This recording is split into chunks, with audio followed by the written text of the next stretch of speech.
Привет, ребят! Сегодня я решил попробовать еще раз новый формат. Я постоянно экспериментирую, пытаюсь придумать что-то новое. Как вам сделать понятнее работу, как сделать ее интереснее, увлекательнее. Вот, сегодня я решил провести такое выездную лекцию, занятие, мастер-класс, который будет называться «Вы смотрите, как я пишу вашу идею». Вот. Значит, выглядит это будет примерно так. Я поставил камеру, чтобы не скучно было. Чтобы видно было. Куда-то улетела. Чтобы было не скучно, и можно было ее смотреть, что вот я тут сижу. Вот. Меня она будет, конечно, отвлекать, потому что я буду постоянно на свою рожу пялиться. Ну ладно.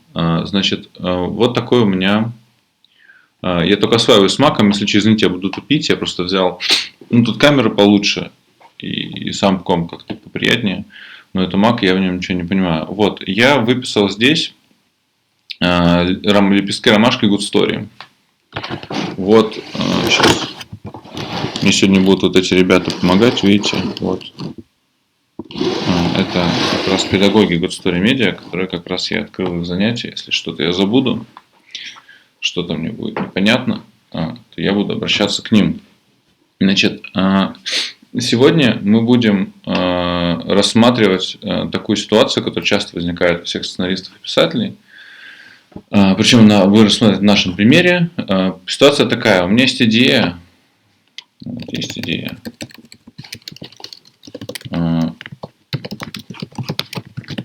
Не говно ли она? Вот. Я опять же, я печатаю быстрее, но из-за маковской раскладки еще привыкаю. Думаю, что буду постепенно втягиваться. Вот. Так что буду занудно, но это я буду много говорить, так что можно будет услышать. Значит, и здесь я, чтобы вам тоже не скучать, специально сел перед занятием, выписал. Ну, то есть я-то понимаю, что это такое. А вам будет понятно. Значит, опять же, история технологии Good Story, по которой я сейчас работаю, которую я недавно изучил и большой фанатом ее стал, она предполагает, что каждая идея имеет несколько составляющих. Таких составляющих, что 10 или 8 или 9. Вот я их себе сюда выписал. И эти значит, строчки, они их называют лепестки. Вот в оригинале это выглядит как вот примерно вот так. Сейчас я покажу, как у них выглядит это на курсе. Вот так. Сейчас. Я скину эту ромашку нам в группу. Вот идея. А я ее просто выписал отдельно. В чем суть этой истории? Например, нам пришла в голову некоторая мысль. Я хочу снять ужастик на мотивы удмуртской мифологии. Вот. Мы смотрим. У нас есть такая лепесток, который называется жанр. Поскольку мы с жанром определились еще до того, как мы сели работать, жанр будет ужасы.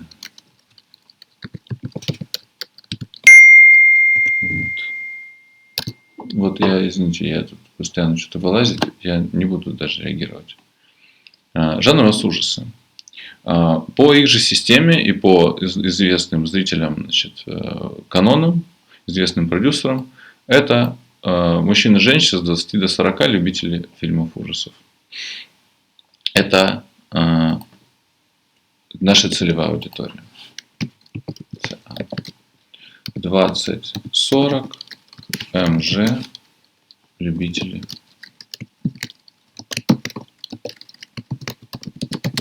ужасов. Это сейчас просто я для примера беру. Дальше будет более значит, понятно. Формат это полный метр, полнометражный фильм. Я посмотрел, последнее время изучаю русские ужастики, обычно они идут 90 минут. Видимо, больше пугать не получается. Вот мы заполнили эти 3 лепестка. Казалось бы, понятно все. Но на самом деле тут есть тонкость. Сейчас я объясню. Во-первых, здесь мы немножко не совсем это мы должны были вписать. Дело в том, что наша целевая аудитория – это еще и коренные удмурты и жители республики. Значит, это важно, потому что изначально наша задумка в том, что в основном, скорее всего, наш фильм будут смотреть, вы же и будете смотреть. Вот. Для чего вот это нужно? Так. Оно нужно для того, что теперь, когда мы ударяемся в какой-нибудь другой лепесток, например, сеттинг, персонаж, мы каждый раз обращаемся к вот этой вещи и спрашиваем себя, этот персонаж, этот сеттинг, он соответствует фильму ужасов? Он соответствует... Так, это может как-то закрыть можно?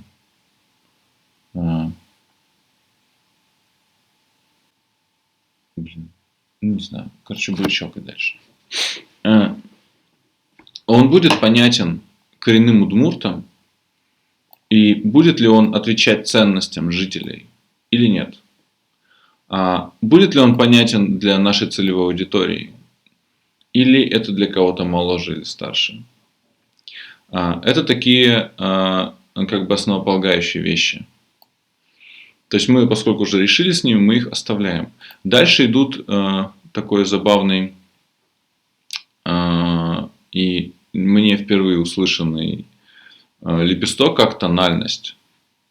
Давайте вот я даже выписал тут отдельно, что это такое. Это соотношение между условностью и драматизмом. Значит, драматизм – это степень жесткости, правдоподобия, степень глубины реакции. Ну, например, там, самый драматичный жанр – это там, шекспировские трагедии или трагедии греческие, где все строится вокруг кровавых, ужасных, чудовищных событий. Вот. А условность – это степень авторского произвола. Например, вот я посмотрел фильмы «Русские ужастики», и они все ужасно произвольные. Например, сегодня дама, черная пиковая дама должна вот так убивать, а потом она убивает по-другому. И это как бы делается для увлекательности, но это произвол. То есть это не то, что само по себе плохо. Но это важный компонент. Ты должен понять, насколько ты себе изначально что разрешаешь. Например, возможно ли в твоем мире, который ты придумал, в твоей истории магия? И если магия есть, то по каким она законам действует? Например, в Гарри Поттере магия не просто так. Она не произвольна. Ты не можешь делать все, что угодно. Хотя ты там можешь время повернуть, но ты там не можешь никого воскресить. И если ты скажешь Авада Кедавра, человек умрет, но не умер один Гарри. То есть условность есть, но не очень высокая. И чем фильм и книга дальше идет, тем она менее высокая. Вот этот вопрос, который я себе сейчас задаю по поводу нашей истории. Но мы к нему еще вернемся, потому что сейчас нам нечем говорить о тональности. Потому что мы ничего об этом не знаем. Значит, вот еще такие два замечательных лепестка, которые мы можем вписать в нашу идею, хотя у нас еще нет ни сюжета, ни персонажа. Это актуальность, или как ее еще называют, что волнует людей, что им интересно, что близко, что трогает за живое, и что, о чем мы с вами говорили, что их будет трогать через полгода, когда фильм выйдет. И в нашем случае, по-моему, может быть, я ошибаюсь, но, по-моему, актуальность в том, что мы рассказываем историю о малом народе. Вот. И историю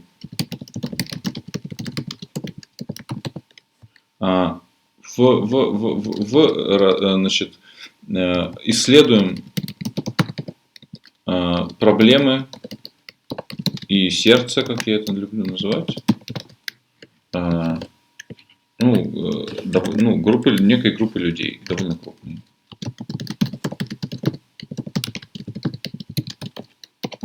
Это наш, опять же, видите, не я, а ребята, которые меня учили, всегда говорят, что всегда проверяйте идею по лепестку для кого. Например, история о малом народе, исследуем проблемы сердца довольно крупной группы людей. Это относится к коренным удмуртам и жителям республики. Потому что обычный ЦА это будет не очень интересно. Они не знают, кто такие удмурты.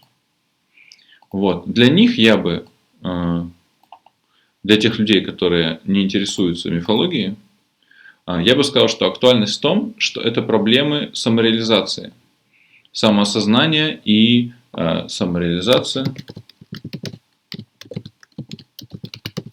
поиск себя и самосознание. Почему я так уверенно говорю о том, что фильм об этом? Потому что, если вы помните, когда мы говорили о высказывании, поскольку никто кроме меня ничего не предложил, то я пока буду работать по нему. Вот, высказывание, как вы обсуждали на уроке, это моральный урок или отношение к теме. И мое высказывание было: не смиряйся. Не молчи. Не смиряйся. Вот. Ну, естественно, там относительно страха, да, это в фильме. Значит, выделили. Ну-ка, выключился. Значит, самореализация, поиск себя и самосознание. Этот тезис, эта актуальность, она очень хорошо ложится на наше высказывание. Поскольку наша история, видимо, будет о человеке, который научился не смиряться. И теперь тональность мы все еще не знаем. Это все еще знак вопроса. И у нас остается новизна. Из проверочных лепестков. Вот я тут вам выписал. Ну, вы видите, да, что-то я зачитываю, что для себя самое, понятно, непонятно. В основном вы могли это прочитать, пока я тут сидел. Значит, фильм, задается вопрос, так, формат, бла-бла-бла, так, тональность, окей, мы еще вернемся. Чем отличается этот проект, этот фильм ужасов от всех остальных? В чем его новизна? Говорят, что новизны не должно быть слишком много. То есть она может быть, но самое главное мы выделим одно. Например, в «Игре престолов» это реализм в фантазийном мире. Наши мастера очень любят его приводить. Вот. А «Хороший доктор», все фильмы про врачей есть, но впервые доктор аутист. Вот. Я считаю, что наша новизна, она хорошо рифмуется с... мы вводим, ставим точку на карте, да? Мы ставим на карту новую точку. Это, Ижевская, Удмуртия. Давай назовем это удмуртская культура. Почитал про платок, потом расскажу. То есть наша новизна в том, что мы рассказываем историю про именно эту мифологию. Вот. И этого, в принципе, вполне достаточно на данный момент. Теперь, значит, я опять пропустил самое важное. Я надеюсь, что вы просто прочитали, поэтому я это не озвучил. Мне тоже немножко неловко работать под камеру, поэтому, тоже я немножко мнусь и не всегда соображаю все. Значит, идея это не просто так. Сейчас мы отмотали. Идея не просто так, она очень просто формулируется. Это кто, что хочет, кто мешает и как будет бороться. И даже в фильме ужасов это всегда так. Можно сказать, что «Пила» это фильм про то, что мужику руку отпилили, и он проснулся в подвале. На самом деле это история про чувака, который проснулся в подвале, и чтобы выбраться, должен отпилить себе руку. А кто? Мужик в подвале, что хочет выбраться, что мешает пикованная рука, как будет бороться, пилить руку. Это не аннотация к фильму, которую делают маркетологи. Это чисто сценарный рабочий инструмент. Вы не можете просто взять и такой, давай я расскажу красивую историю. Их ждет много приключений. Как сценарист вы придумываете сразу конкретное решение. Уже потом, когда уже фильм снят или хотя бы сценарий написан, это пишется более красиво. Допустим, это история про девочку, которая встретила в лесу получеловека, и он ее замочил, или она выбралась. Но на уровне задумки, на уровне идеи, это всегда кто, что хочет, что мешает и как будет бороться. Вот. И мы попытаемся, может быть, не сейчас, не за раз в один присест, я просто сделаю несколько шагов и покажу, как это работает. Вот. Потом мы будем дальше это обсуждать, посмотрим, может, хорошо пойдет. Пока не знаю. У меня пока нет ответа на эту историю, я просто над ней еще думаю. Значит, вот, это что такое идея? Все остальное это не идея. Это идея для вас, для Маши, для мамы, для всех остальных, но для любого продюсера, для любого киношника это не идея. Пока в ней не будет вот этих вот элементов. Вот, озвучили. Возвращаемся к истории. Высказывание. Не молчи, не смиряйся. Понятна ли она аудитории 20-40 лет? Я считаю, что да. Я считаю, что каждый человек, еще относительно молодой, но еще не старый, задается себе вопросом, как ему жить с обществом, как ему жить со своими страхами. И он очень, по-моему, хорошо попадает в эту целевую аудиторию. Понятна ли она коренным удмуртам и жителям республики? Ну вот мы с вами обсуждали, и мне показалось, что эта мысль произвела впечатление. И она бродит в голове у всех, так или иначе. А если я? Я существую. Вот. И мы проверяем следующий лепесток. Новая карта, удмуртская культура. Коренные жители. Да. Для кого? Да, действительно. Но и для нашей целевой аудитории тоже это может быть не безинтересно. Потому что, во-первых, мы все сейчас любим этно. Может быть, не все супер. Но мы подсознательно ждем, что в национальной культуре, в этнической, будет что-то страшное и прикольное. Поэтому мне кажется, вы можете со мной поспорить, есть комментарии, есть лекции в воскресенье, но мне кажется, что это интересно. Не только нам с вами, но вот мне это интересно, мы говорили с Владом, это интересно, всем, кому я рассказываю, это интересно. Поэтому у меня ощущение, что в целом это прикольная тема, в том числе для широкого зрителя, не только для узкого проката. Но мы сейчас, поскольку работаем в процессе, я поставлю знак вопросика. А что именно здесь, в этой теме, в удмуртской филологии, будет интересно людям вне ее? Будет интересно вне ее. Как видите, я не стараюсь заполнять все эти лепестки и мысли одновременно. И говорить, ой, все, я все сейчас заполню. Нет, я, может быть, даже сегодня не заполню вообще ничего. Ну, кроме того, что я просто запишу все, что мы до этого обсуждали. Но я поставлю правильный вопрос, который поможет мне в процессе дальше изучения вашей культуры и просмотра фильмов. Я буду же подсознательно искать ответ не на все подряд, а на конкретный вопрос. Например, в удмуртской культуре что может заинтересовать, допустим, городскую девушку 30 лет только в разводе? Какой-то заговор, наверное, любовный. Может быть, какая-нибудь история про нахождение любви. Что мужчину заинтересует? Культура охотников. Вот он выстрелил, убил зверя. Вот об этом речь.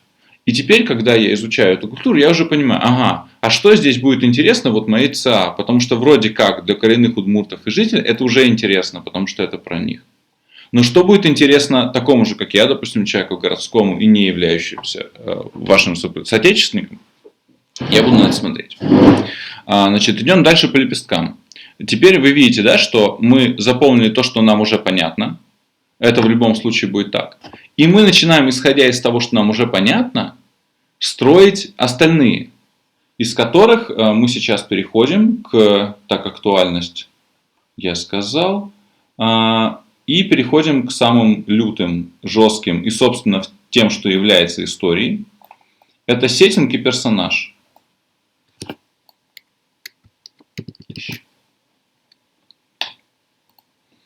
Сначала разберемся с сеттингом.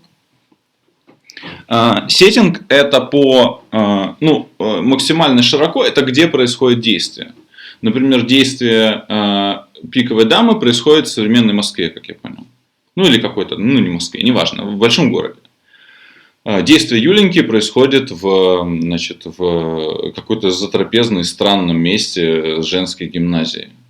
Жаль, что, кстати, я не посмотрел этот фильм раньше, потому что у меня одной из идей моих фильмов, которые я презентовал в Good Story, была как раз такая гимназия. Но я не знал этого фильма и не смог на него сослаться, как на референс. Или наоборот, мне нужно было посмотреть и забить на эту историю, потому что это говнище. Мне не понравился фильм. Сеттинг – это где происходит. Но это не только где происходит. Это еще и как тут все может происходить. Например, вот из тех, что фильм ужасов, что мне понравилось, был «Невеста» наш. Я только наш сейчас говорю. И там действие происходит в одном доме, но в разные времена. В времена современные, где москвичи приезжают в дом, значит, а там какие-то таинственные обряды, и в 19 веке, где барин, значит, со своей невестой живет. И сеттинг – это еще и правило мира. И вот здесь нужно заморочиться сильнее, чем просто написать Ижевск, ну, Ижевская область, да, или, значит, Ижевск, заброшенная деревня, как там у нас, какая-то лес, да. Просто сейчас, ну, я же не с нуля пишу, у меня есть работа, значит, у меня есть сценарий, называется «Пылесмурт», и в нем рассказываю, ну, там уже есть некоторый сюжет, некоторые наброски персонажа, и, в общем, я все равно работаю на его основе. Вот. Я сейчас буду очень много чего менять, но основа остается такой. То есть, в целом, это история про получеловека, который предвещает несчастье, который убивает москвичей. Там группа в виде работников кино. И одна из этих девочек, одна из них видела его в детстве и подругу потеряла в лесу. Там ее зовут Аня, я не понимаю, почему не национальное имя, я придумаю национальное имя. Будем за это устраивать конкурс на имена. Но это позже. Сейчас примерно вот так. История про получеловека, который в лесу. Ну и плюс там есть обряды, там есть маньяк, который живет в лесу и всех убивает. Вот, сбежал из деревни, да. Там такая история. Ну, то есть, там есть мистическая линия, где есть вот этот вот человек таинственный, полусмурт, предвещающий беду. И есть маньяк настоящий, который всех убивает. Вот, мы никуда от этого не уходим. Ну, то есть, это было такое теза поставлено, мы с ним работаем. Мне, в принципе, я считаю, что можно работать с чего угодно, поэтому у меня нет проблем с этим. Значит, итак, сеттинг – это не только где происходит значит, и заброшенная деревня лес. Это не только места действия. Это еще и время, наши дни. То есть, это что-то, что произошло сейчас. Опять же, это постковидное время. Или не постковидное, я не знаю. Пост, не пост, ковид. Потому что если это не пост, никак не соотносится с ковидом, значит, ребята, это без времени так писать. Ну, это тоже значит отдельный сеттинг. Это повышает нашу условность. Мы возвращаем к тональности. То есть, если мы решим, что это происходит вообще где-то, как, например, с «Пиковая дама», или Юленька, или тот же самый, даже этот фильм, который мне понравился, «Невеста», по-моему, он происходит как бы в России, но как бы... Вот так и у нас. Мы должны понять, это, допустим, 2007 год, может быть нет. Но в любом случае, сейчас у нас есть хороший ориентир, это ковид или не ковид. Я считаю, что все лучше всегда происходить, чтобы происходило в наше время. Но это мое личное мнение. Поэтому для меня это будет пока что я себе напишу. Мы об этом, опять же, можем поспорить, можем обсудить. Это постковидная Россия. Я вообще считаю, что условности должно быть как можно меньше, так страшнее, по-моему. Значит, Ижевск, заброшенная деревня, постковидная Россия. Но это не только где и когда. Это еще и что там может произойти, а что не может. Это правило мира. Что мы можем сказать об этих правилах мира? Для примера.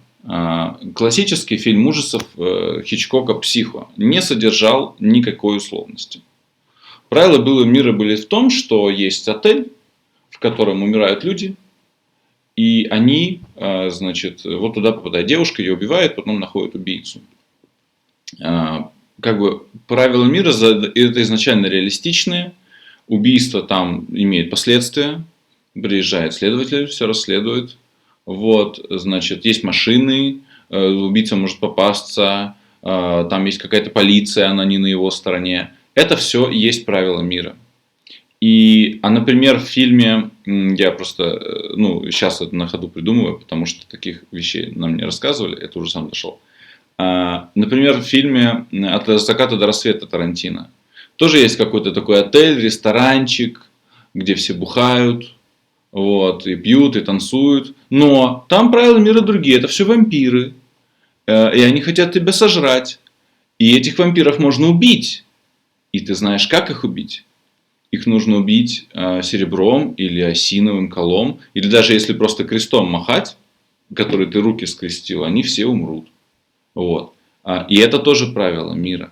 И когда мы говорим, что у нас в нашей истории, то, что мы сейчас про нее знаем, что мы знаем про нее, что мы уже знаем, что у нас есть получеловек или какая-то мистическая сущность, то мы должны знать, как это работает. Например, потому что в сказках обычно этот момент всегда обходится. Он всегда просто, или в сказках, в мифологии, в любой, это не только у Удмурта, это вообще всегда. Там нет никаких правил. Все эти истории про то, что вампиры убивают серебром, это все очень редко на самом деле. И в самой сказке обычно это пост, придуманный уже в эпоху романтизма, когда люди учились справляться с различными мифологиями, как это называется, учились с помощью науки побеждать, значит, темное невежество. И поэтому они придумывали какие-то истории. Потому что на самом деле в оригинальных мифологиях того же вампирства его убить было нельзя. Там нужно было откопать его труп, какие-то с ним манипуляции проделать. Вот. И то он не факт, что исчезнет. То есть там правил мира не было. А нам надо, потому что мы кино снимаем. Кажется, что это херня. Но мы же мистику пишем. Мистика же. Там же получеловек. Нахера эти правила? Так же все будет понятно. Так же будет неинтересно. Так же будет не страшно. Но правда в том, что правила мира, они лежат глубже, чем просто правила, как убить вампира. Это то, что вы сразу объясняете зрителю, то, что вы ему сразу даете. И он потом дальше смотрит. Вот у вас было такое чувство, когда смотрите какой-нибудь не очень хороший фильм? У вас было какое-то чувство, что вас кормят говном? В смысле, подожди, но этот же чувак, вот он вроде пошел сюда. То есть, вот у Бэдкомедиана все обзоры строятся на этом. На том, что, Невский, там в него выстрелили, он выжил, а тут же он не выжил. То есть, какая-то хуйня. И это есть правило мира. И когда они нарушаются, на самом деле это играет не напрямую, что ты как там Баженов, такой ахаха, это смешно. Иногда это происходит незаметно. Но это очень сильно теряет в эмоции со зрителем. Например, у меня с невестой, когда я смотрю фильм, который мне понравился по задумке, там был момент, я просто это все вчера посмотрел, поэтому у меня воспоминания свежие, и я, буду об этом говорить. Там был момент, когда девушка узнает, что с этой семьей что-то, не то. Кажется, они что-то с ней сделать хотят. Но что она еще не понимает.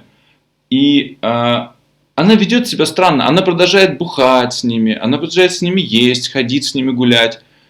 И она даже ничего не выясняет. Она не спрашивает: ребята, что за нахер у вас тут? Почему мне какая-то баба белая все время в окно маячит? Это так у вас и надо? И я такие: это вам, наверное, тебе показалось. Она такая: ладно. То есть, правила мира, я знаю, что все это ужастики, мы тоже пишем ужастики, что там высокая условность есть, но они должны быть заданы. Белую быковую даму можно убить, если ее пересадить там в жопу кошки. И если ты пересадил ее в жопу кошки, она не умерла, то это какая-то херня. А что она не умерла? Мы же всю дорогу за этим гонялись. И мы, как авторы, должны это сразу продумать. Вот, поэтому сейчас, из того, что мы сейчас... Это причем процесс работы. Естественно, я буду дальше об этом думать. Но сейчас постковидное зрелище, все это больше нельзя. И, значит, правила мистики. Они у нас... Сейчас я их писать не буду. Потому что я пока их не придумал. Но у меня есть мысль, откуда я это возьму. Что мне поможет разобраться с этими правилами. И это персонаж. Самый недооцененный любым мне известным непрофессиональным автором. И даже я сам очень недооценивал силу этого лепестка и силу этого, этого момента, что насколько важен персонаж. Потому что персонаж – это основа истории. В нашем случае мы пытаемся придумывать персонаж, исходя из того, что мы знаем, что мы хотим сказать. Мы хотим сказать: не молчи, не смиряйся. Не смиряйся со своим страхом, не подчиняйся. Вот. Побеждай свой страх. Персонаж. Мне так проще, я буду писать от этого. Есть другие способы, можем их опять же обсудить в воскресенье, просто задайте вопрос, я отвечу. Но для меня проще всегда, когда высказывание и персонаж соотносятся напрямую. Есть персонаж, и он проходит путь и выучивает это высказывание, учится этому высказыванию. Значит, наш персонаж, мы о нем ничего пока не знаем, кроме того, что это, видимо, девушка, с которой случилась какая-то трагедия в детстве, и которая вынуждена вернуться в место, где трагедия случилась.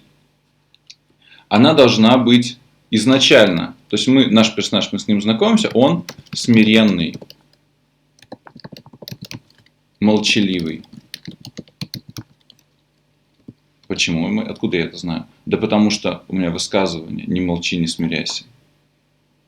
И мой герой пройдет 90 минут, столкнется с ужасами, побудет в мифологии и найдет себя.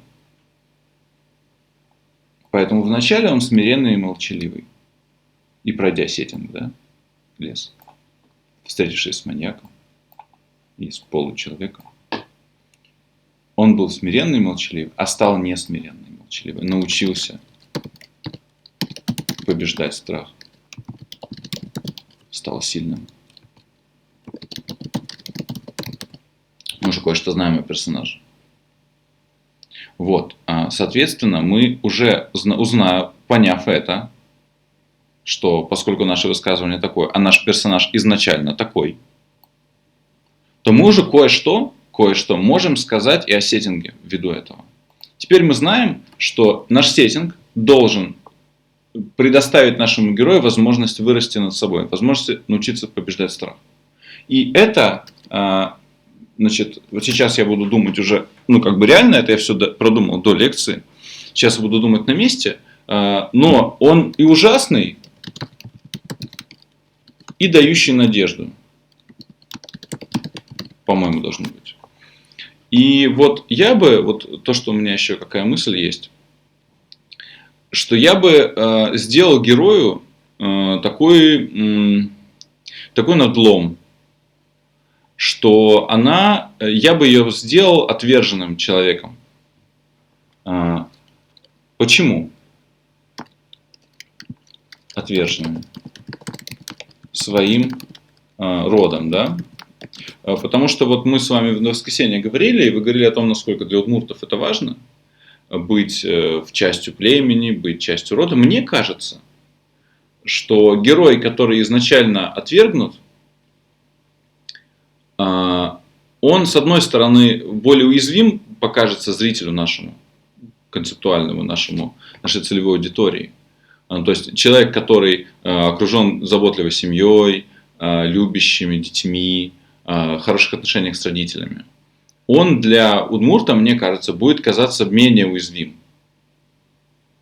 Он будет казаться, страхи с ним придется в первую очередь убивать его семью. А я так не люблю делать. Это уже вопрос вкуса. Давайте обсудим в воскресенье, давайте можем по-другому сделать. Я сейчас просто показываю, как работают с лепестками, во-первых, что они значат, а во-вторых, как работают с идеями в принципе. Как из ничего, вообще почти ничего, можно построить практически готовый, практически за какое-то вменяемое время, простроить, довольно много узнать о том, что ты будешь уже писать, хотя ты вроде еще ничего не написал.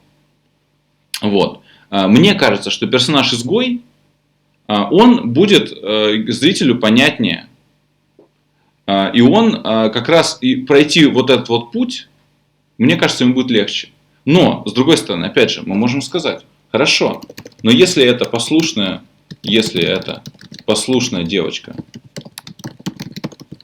с большой семьей, на которую нападает сущность и начинает их выпиливать.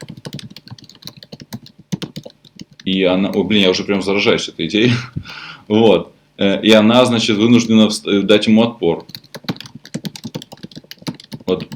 Хотя была зажатой и все боялась. То это тоже может быть. Ну, то есть, типа, в этой идее, вот изначально, если так говорить, вот если такая история, то это тоже может быть. А это даже, возможно, не менее интересно. Единственное, что мне кажется, почему эта идея не хуже, а она в нашем случае, конкретно в нашем случае, если наша задача такая, какая изначально декларировалась, что мы хотим более широкий прокат, мы хотим выйти за пределы республики, я бы сказал, что эта тема не будет очень понятна вот нашей ЦА, городским любителям ужасов. Потому что они по своей насмотренности любители ужасов, это не просто не все подряд, они в принципе не привыкли к таким сюжетам. Он им будет непривычен, он будет странен. И они, возможно, не будут себя настолько сильно ассоциировать с нашим героем, если она будет хорошей удмуртской девочкой. Для примера, чтобы понятно было, представьте, что вы смотрите фильм про большую дагестанскую семью в ауле, на которой напал оборотней волколак и всех их убивает. И бравый джигит на коне убивает его. Вам будет интересно как экзотика, но вряд ли вы будете подключаться к этому как к ужастику.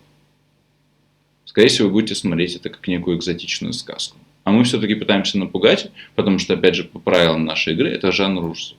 Поэтому сейчас, на данном моменте, когда вот я это говорю и об этом думаю, я представляю себе героя-одиночку. Вроде истории из фильма «Прочь». Может быть, у нее есть какие-то связи, может быть, у нее есть мужчина. Скорее всего, у нее есть какие-то друзья, потому что это интересно, их можно выпилить. Но я бы строил ее отношения с семьей и с национальными, с родом, с вашудом, с вашим, с нашим сеттингом, как враждебные. И исходя из того, что я уже знаю о вашей истории по написанному сценарию, по которому я работаю, она уехала в Москву.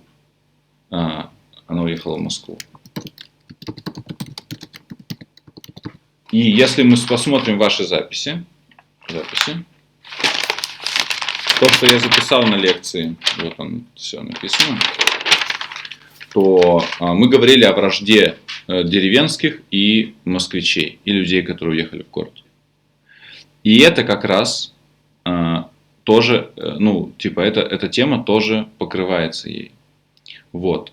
И опять же, значит, если это враждебный сеттинг, то мы это тоже должны записать. Сеттинг враждебный героине. Во-первых, потому что она уехала. Я бы еще добавил, потому что она девушка. Но это можно поставить под вопрос. Девушка. А может, потому что она сильная? Сильная в глубине души. Вот. Значит, что мы еще знаем о нашей истории? Значит, смиренно молчаливый, научился стать отверженным своим родом, он уехал в Москву, вынуждена вернуться. А почему? Скажу честно, когда я смотрел ужастики, даже не только наши, я думаю, каждый из нас задавался этим вопросом, типа Silent Hill. А что ты просто не съебешь оттуда? Ну, в смысле, просто уйди туда, вот в лес, пойди, уйди. Да, там сущность, но она не страшнее сущности, которые в доме. Это хороший вопрос. И он есть везде. И это как раз тот момент, который лично я бы, и по совету ребят из Good Story, которые меня учили, когда я им рассказал об этой истории, они именно это и сказали. Они сказали, сделай персонажей более человечными. Пусть это не будет просто мясорубка. Вот. И здесь бы, вот в нашей, вот что именно здесь будет интересно всем, вот, я бы еще сказал, что хорошо бы, чтобы у героя была очень сильная мотивация остаться. сильная мотивация приехать, во-первых. Во-вторых, остаться. Остаться, несмотря на угрозу жизни. И здесь, мне кажется, только мое мнение, тема, что приехали поснимать, не годится.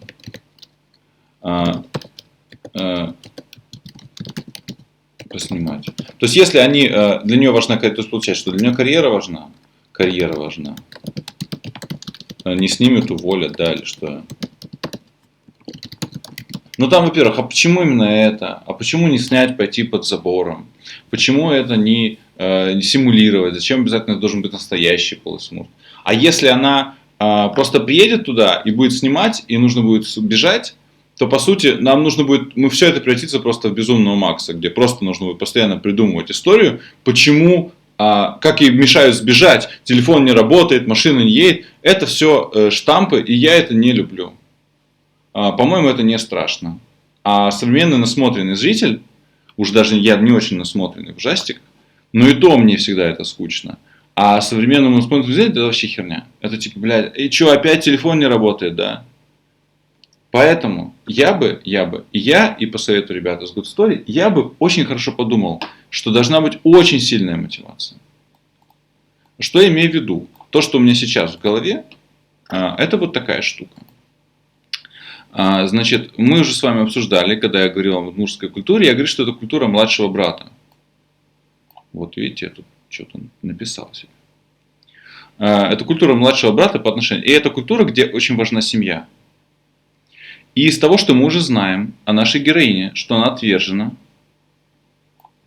что для удмуртской культуры важна семья, а это у нас, извините, удмуртская культура, новая точка на карте. Никуда без этого деться нельзя. Без того, что наша ЦА этого хочет. Без того, что это история о малом народе. Я бы сказал, что тут может быть замешана история с младшим братом. Это буквальное сейчас понимание. Мы можем подумать еще об этом. Например, это может быть старший брат. Семейный человек. И у нас есть подсказка о том, что случилось. Потому что у нас есть, что мы уже знаем, что в нашем сценарии, что наша девушка потеряла в лесу подругу. И после этого уехала. А если бы это была не подруга? А если это младший брат, с которым девушка в детстве пошла гулять и встретила странное существо и бросила его, не знаю, сбежала, испугалась сильнее всего, да, смиренный, молчаливый, отверженный своим родом, бросила, не уберегла, вынуждены вернуться. Почему вынуждены вернуться? И тут младший брат потеряла в лесу. Почему мне важно, что потеряла, и почему важно, что в детстве? Потому что на самом деле ребенок не виноват.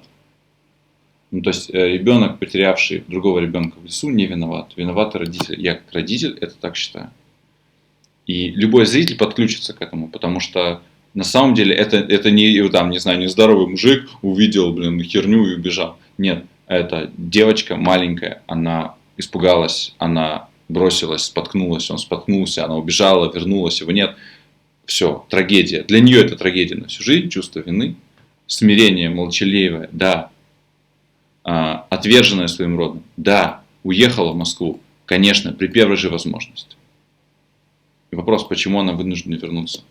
И здесь моя идея в том, что брат вернулся. Убитый, у которого есть могилка. Не нашли тело.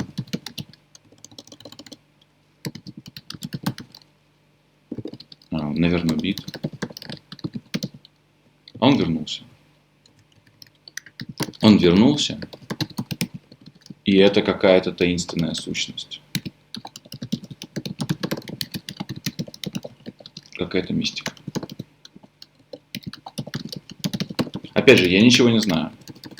Может быть так, может быть нет. Я сейчас иду за логикой того, что я знаю об истории. Вот. Итак, эта штука с братом, по-моему, она хорошо работает. Потому что она хорошо попадает в жанр. возвращается с того света человек. Опять же, я не знаю, может, не зомби. Я не говорю, что он зомби или призрак. Не знаю, может быть зомби, может призрак. Я бы вообще сделал его живым человеком. Вот. Ну, то есть, типа, это нормальный живой человек. С ним что-то просто не то, как что-то неладно. Но это брат, это родной человек. Вот. Я бы так сделал. Обсудим в воскресенье. Это все, ребят, это все обсуждение. Это все лекция. Да, она, может быть, уже длится долго. Я попробую закруглиться, сейчас поставить на паузу, может потом продолжить. Это лекция, которой я объясняю, как я работаю, показываю, как вы можете работать. И как работают лепестки. И как работают придумывание идей. У вас есть что-то, но, как-то мало, нужно где взять. Берем ромашечку, читаем, что-то понимаем. Вот. Я бы сказал, что это история про девушку, которая потеряла младшего брата в лесу, из-за чего она стала изгоем. Но, когда она выросла, стала взрослой, допустим, 25 у нас, да, вроде, там не написано. Ну ладно, допустим, ей 25-30 лет. И вот этот брат возвращается в родную деревню, какой-то другой, да, давайте даже напишем, это хорошо, к этой мистике. Он вернулся, но другой. Может, он вампир, может, он привидение. Может быть, он, опять же, вернулся, это просто, как бы мысль, что да, он вернулся, но другой, с ним что-то не так, он опасен.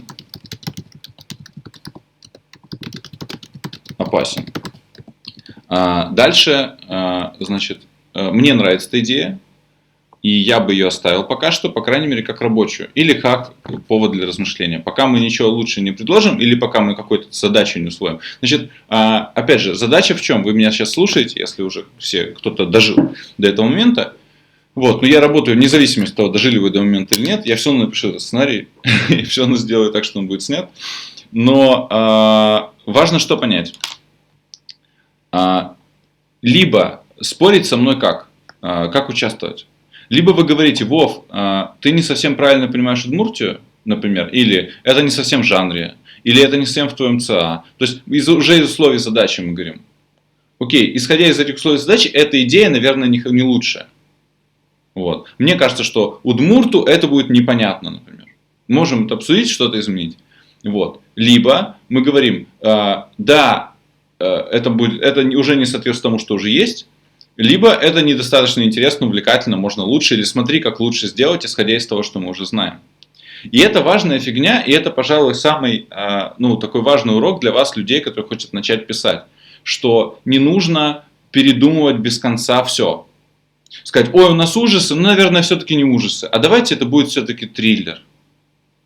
А давайте это будет вот сюрреалистично. А давайте это будет не по мифологии, а вот, например, по чему-то другому. Потому что без конца скакать не надо. Мы сделали выбор, мы его делаем. Ну, то есть у нас понятно, что ужасы, у нас не всем ужасы, у нас все-таки арт-хоррор. Но это в данном случае не важно. То есть это просто детали. Важно жанр, он для чего? Он показывает зрителю, что ждать. А ждем мы что нас будут пугать.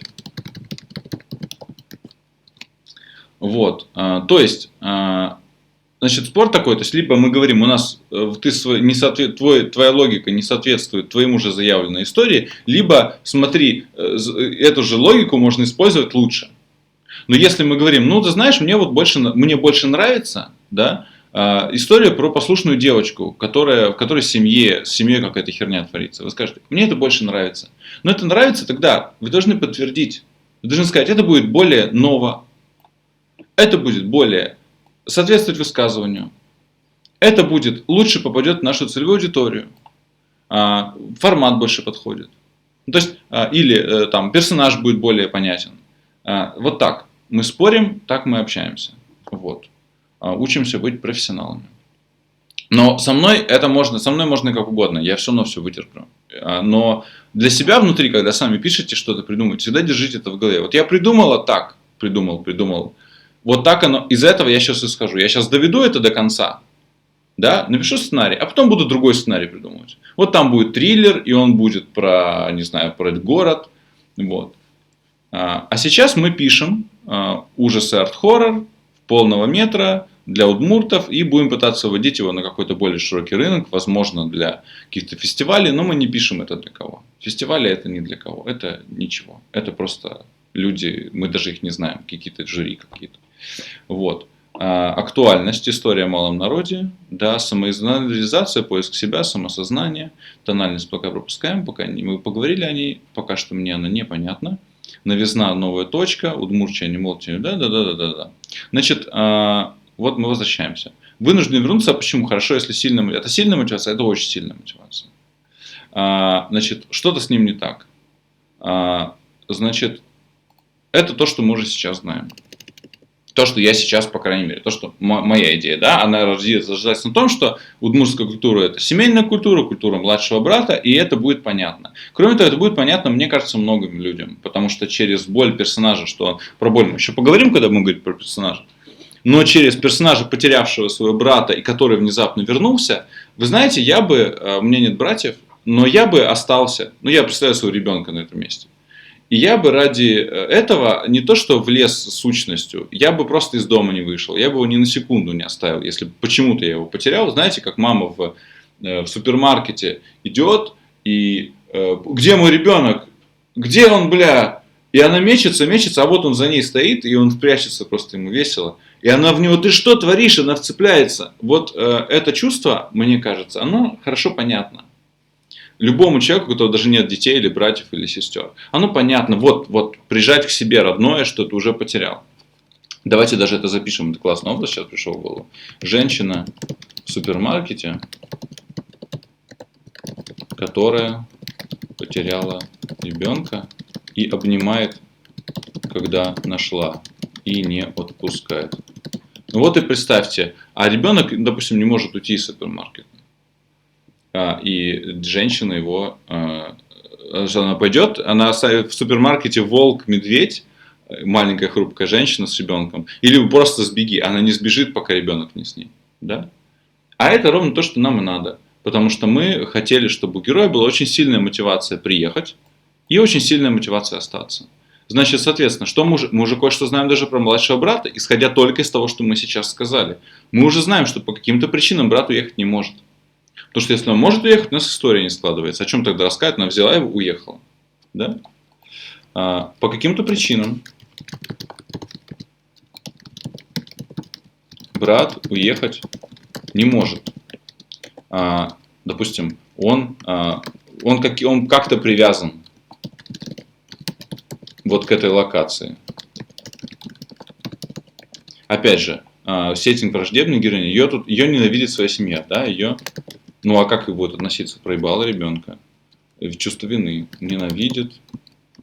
Ну, сильное слово. Давайте так оставим, потом поработаем. Ее ненавидят родители и родственники. Опять же, мы говорили о родах и в деревне, и о мультанском деле, где два рода, и они друг с другом там разговаривают сквозь зубы. И вы мне говорили об этом на занятии. Что люди очень закрытые и очень боятся, что скажут родители. Естественно, это мы тоже сюда запишем, что люди ее боятся и избегают. Она приносит несчастье тоже, как и Полысмурт.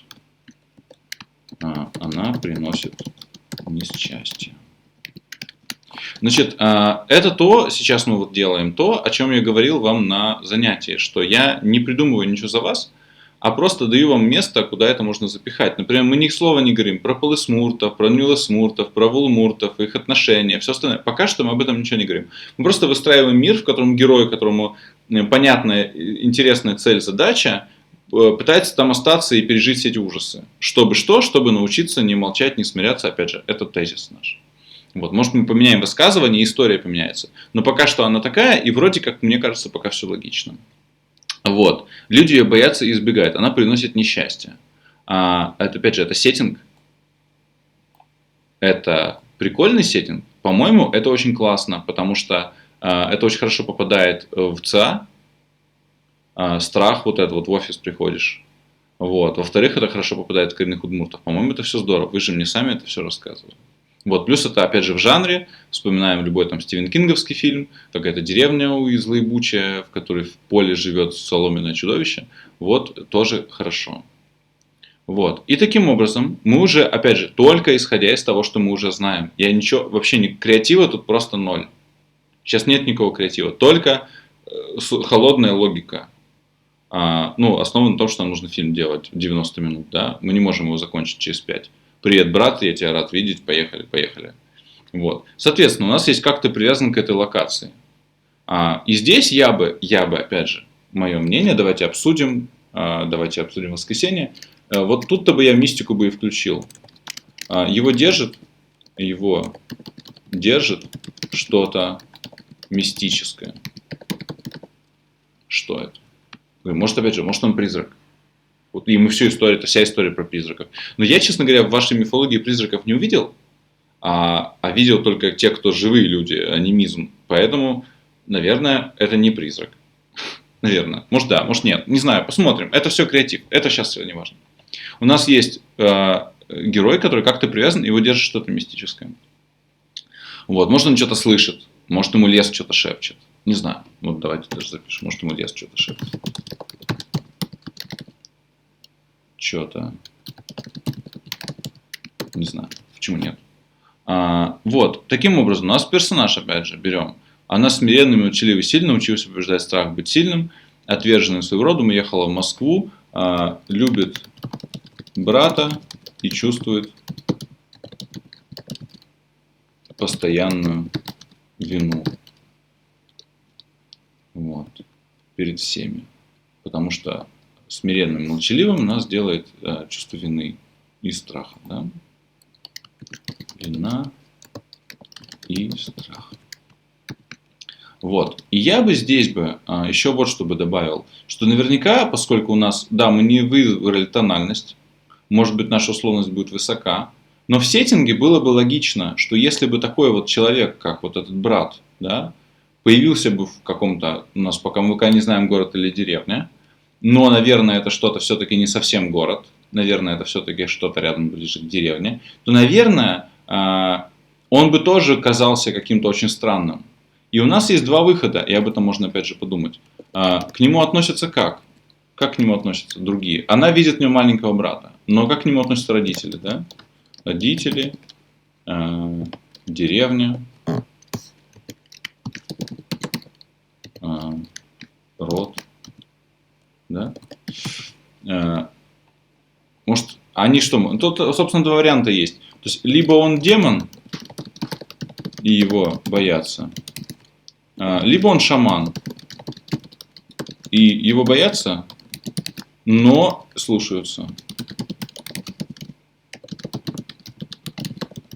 За советом я написал. Это из чучела, из пугала. Вот. Может быть такое? Может быть, я не знаю, пока у меня нет ответа. Я не знаю, надо подумать. Может быть, какой-то третий вариант. Но если бы он был шаманом, да, а не просто пугалом, то это, наверное, хорошо бы сработало с тем, что еще дало бы сложности ей уехать. Потому что тогда бы он и сам чувствовал, то есть если он шаман, это все условности, это я сейчас придумал. Не значит, что он шаман с бубном. Я говорю, он может быть призраком, я еще не решил. Но если бы он был шаман и важен, то это была бы причина, почему он не может уехать тоже для него внутренняя, что он имеет власть, могущество. Помните, мы обсуждали бабку, которая стоит за плетенью, и все ее пускают и кормят, поят. Он едет в Москву с сестренкой, что он там будет делать? Ну там нахуй никому не нужен. Здесь он большой человек. То это даст ему мотивацию оставаться, да? Опять же, помните, что я говорил? Не просто машина закончилась, бензин закончился. У тебя полный бензин, у тебя есть телефон, но ты все равно не уезжаешь. Вот это страшно. По-моему, опять же, обсуждаем. Итак, сейчас эта мысль, мы не решаем, что он шаман, может быть, он не шаман, может, его все, наоборот, боятся. Вот, и никто его не слушается, и все его держат на цепи. Опять же, можно сказать, его держат на цепи и не пускают никуда, поэтому и нужно его спасти. Тоже, пожалуйста. Вот, но вопрос какой? Значит, что мы знаем? У нас есть сильная мотивация, это брат. У нас есть, почему он не может уехать, это тоже брат. У нас есть понимание того, что она чувствует себя вину, и она борется с чувством вины. Вот, потому что, поборов чувство вины, научится не смиряться. И мы на сегодня последнее мы добавим. Здесь это просто все мысли. Я буду дальше об этом думать и работать. Вот. Сейчас это просто такой урок вводный. Мы посмотрим, насколько этот формат вообще зайдет. Вот, мы можем в таком стиле вести гораздо больше, мне это удобнее, и качество лучше, и, ну, типа, и понятнее, что происходит, вы просто видите все на своих глазах. Я бы сюда все-таки добавил антагониста. И антагонистом я бы сделал этого лесного маньяка. Антагонист. Маньяк в лесу. Может быть, он тут и уже не нужен. Но пока что нашему герою, у него только один антагонист, это родитель, это плохо. Это не попадает ни в нашу ЦА, ни в общем жанре, не совсем. Вот. Да и высказывание тоже немножко не о том, что маму не надо слушаться. Поэтому сейчас выглядит так, что она хочет, значит, герой, девушка, потерявшая брата, хочет, допустим, везти его в Москву, как пример сейчас возьмем, потому что пока что это самое простое. Кто мешает? Пока что это будут родители. Родители мешают, садят его на цепь или наоборот еще что-то. Как будет бороться, еще не решили. Вот. Значит, родители это не очень хорошо. Девушка из Москвы, но она удмуртка, конечно, хочет увезти брата и мешают родители. Это херня. Давайте есть маньяк. Давайте противодействовать герою будет антагонист, который убивает людей. Он убивает людей. Вот мы об этом говорили в сценарии. Он их там осиновым колом забивает. Соответственно, каким-то образом этот антагонист имеет власть над этим братом. Или брату тоже нужно его побороть. Например, то есть каким образом антагонист продействует, например, брат не может уехать, пока жив маньяк. Например. Или, ну, это опять же все, это, блядь, условность. Брат не может уехать, жив маньяк, или, значит, у маньяка есть власть над братом, или придумайте сами, короче. Вот. Что может быть? Каким образом антагонист из леса контролирует этого брата? Может, у них одна мистическая сущность. Одна мистическая сущность с братом. Это две стороны монеты. Светлый брат, который такой всех спасает, лечит. И, допустим, злая херня в лесу, которой нужны жертвы и кровь. Светлый брат, который всех лечит, и темная сущность, которой нужны кровь и жертвы. Полисмурт, пол человека, да? Кстати, вот это классно, полисмурт. Пол человека. Половина темная, половина светлая. По-моему, это прикольно. Я бы выделил, это интересно. Ну, в этом направлении интересно подумать. И это и власть, и это и жив. То есть это, в принципе, это то же самое. Я сейчас написал и понял, что это типа одно и то же. Ну, типа, это и связь, и власть, и связь. Но нам интереснее власть, потому что наши высказывания не смиряйся. Ну, то есть, черная половина, которая в лесу, пока не знаю, что это за половина. Может быть, это одна личность, может быть, это одна связь, не знаю. Мистика. Это креатив, я сейчас креативом не занимаюсь. Просто я удаляю этот вопрос из своей головы и о нем не думаю. Черная половина завладела, да, победила светлую половину.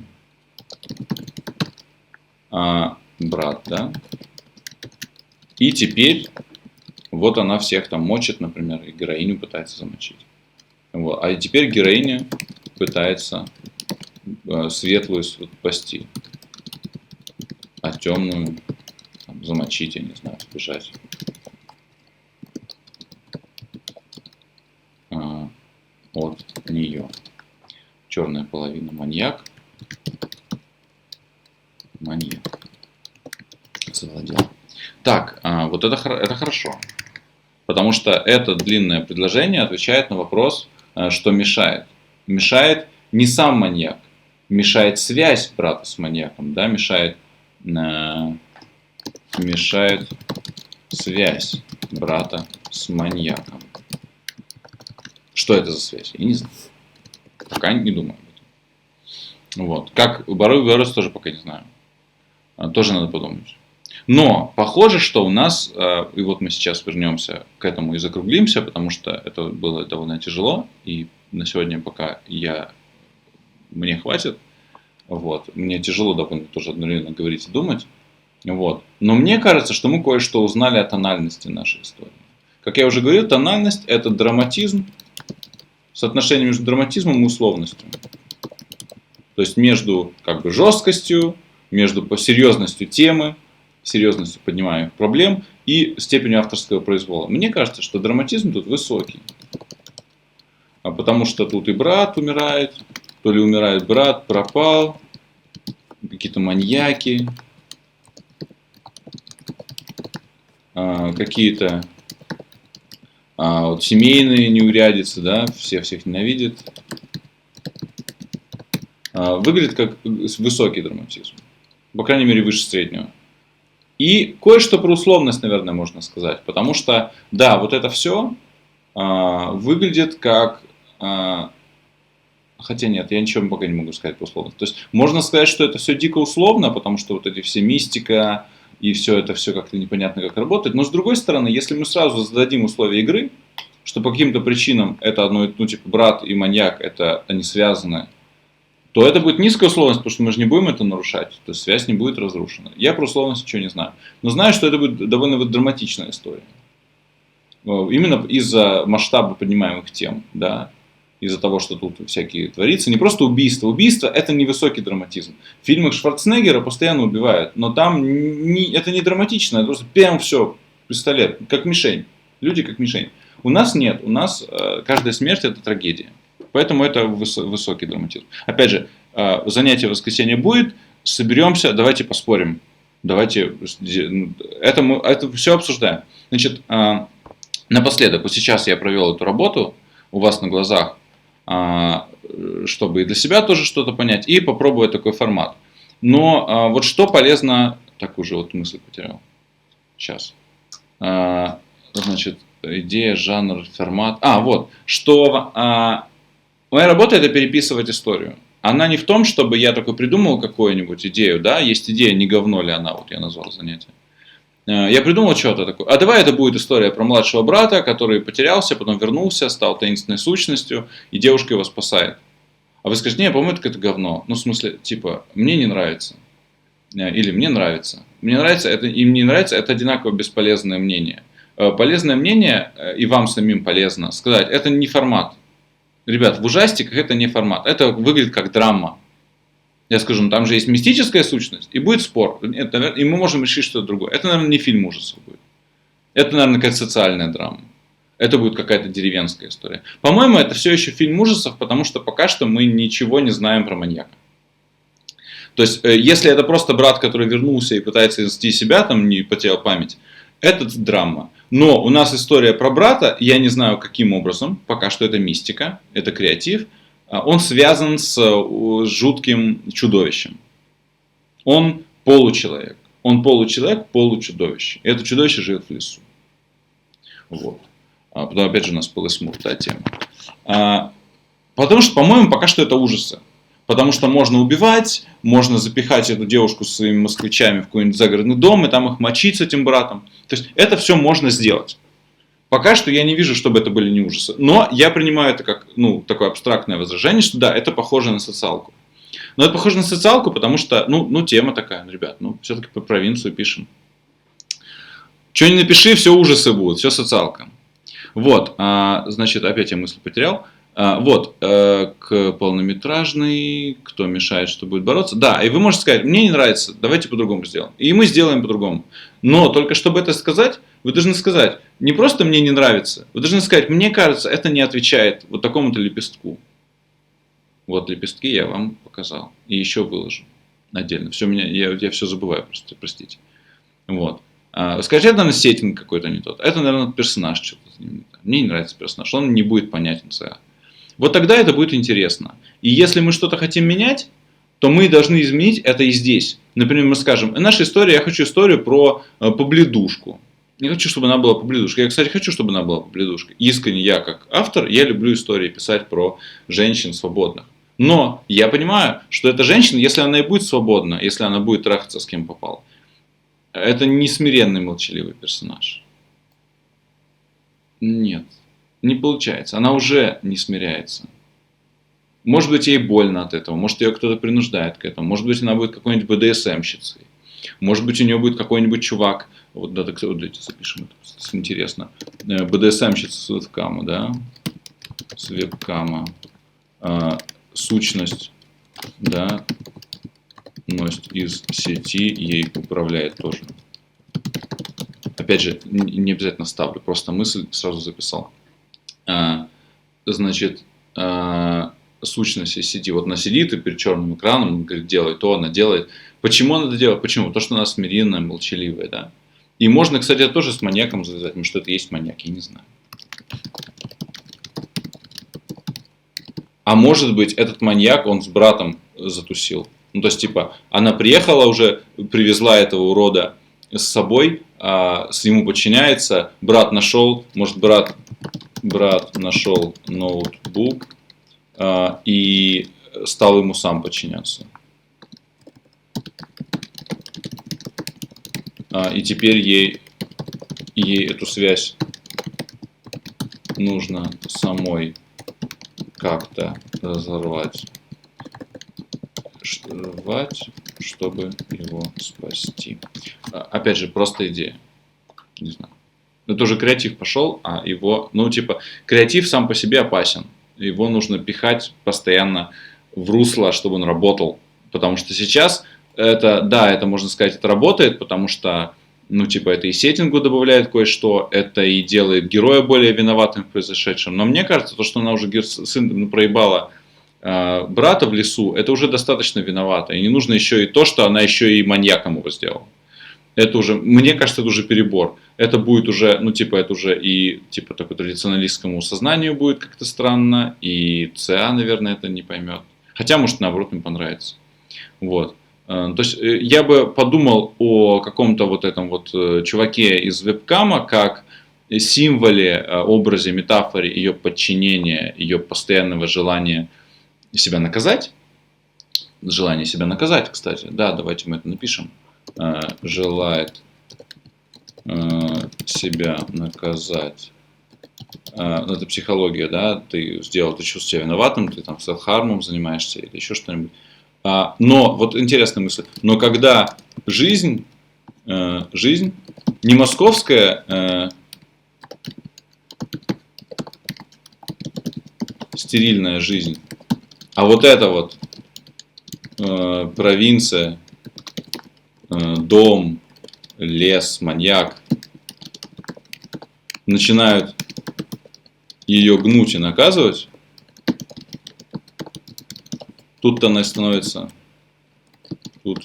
она и становится сильной и властной, да, взяла контроль.